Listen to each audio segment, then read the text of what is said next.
بسم اللہ الرحمن الرحیم۔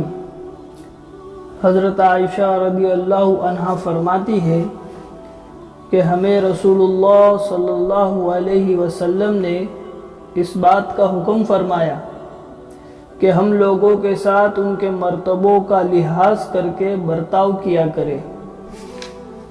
حضرت عائشہ رضی اللہ عنہا فرماتی ہے کہ ہمیں رسول اللہ صلی اللہ علیہ وسلم نے اس بات کا حکم فرمایا کہ ہم لوگوں کے ساتھ ان کے مرتبوں کا لحاظ کر کے برتاؤ کیا کرے، یعنی کہ ہمارے سے عمر میں بڑے ہو تو ان کا ادب کرنا چاہیے اور بڑوں سے چھوٹوں کے ساتھ پیار اور محبت کا معاملہ کرنا چاہیے۔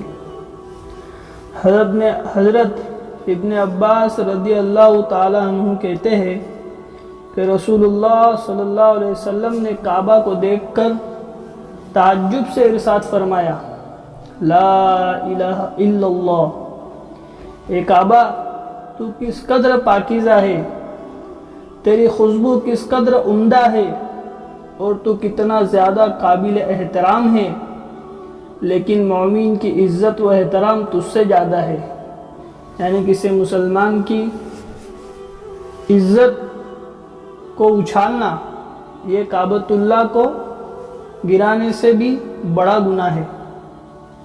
اللہ تعالیٰ نے تجھ کو احترام کے قابل بنایا ہے، اور اس طرح مومن کے مال، خون اور عزت کو بھی احترام کے قابل بنایا ہے۔ یعنی جس قدر ہم کعبۃ اللہ کا احترام کرتے، اسی طرح اللہ نے مومن کی جان، مال اور اس کی عزت کا بھی احترام اللہ نے رکھا ہے، اور اس احترام کی وجہ سے اس بات کو بھی حرام قرار دیا کہ ہم مومن کے بارے میں ذرا بھی بدگمانی کریں، یعنی ہم کسی مسلمان کے بارے میں بدگمانی بھی نہیں کریں۔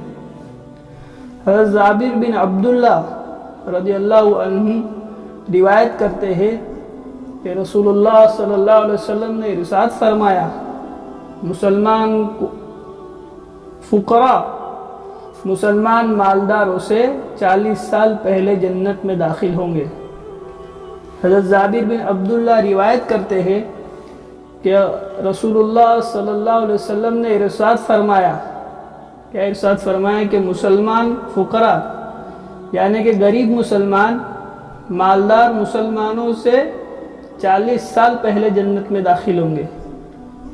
حضرت ابو ہریرہ رضی اللہ تعالیٰ عنہ کہتے ہیں کہ رسول اللہ صلی اللہ علیہ وسلم نے ارشاد فرمایا، فقراء مالداروں سے آدھے دن پہلے جنت میں داخل ہوں گے، اور اس آدھے دن کی مقدار 500 برس کی ہوں گی۔ یعنی کہ غریب مسلمان مالدار مسلمان سے دوسری حدیث آئی کہ غریب مسلمان مالدار مسلمان سے آدھے دن پہلے جنت میں جائیں گا، اور قیامت کا ایک دن 500 سال کے برابر ہوگا۔ پچھلی حدیث میں غریب کا امیر سے 40 سال پہلے جنت میں داخل ہونے کا ذکر ہے۔ یہ اس صورت میں ہے کہ امیر اور غریب دونوں میں مال کی رغبت ہو۔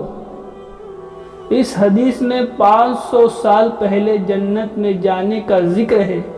یہ اس وقت ہے جب غریب کے مال کی رغبت غریب میں مال کی رغبت نہ ہو اور مالدار میں مال کی رغبت ہو۔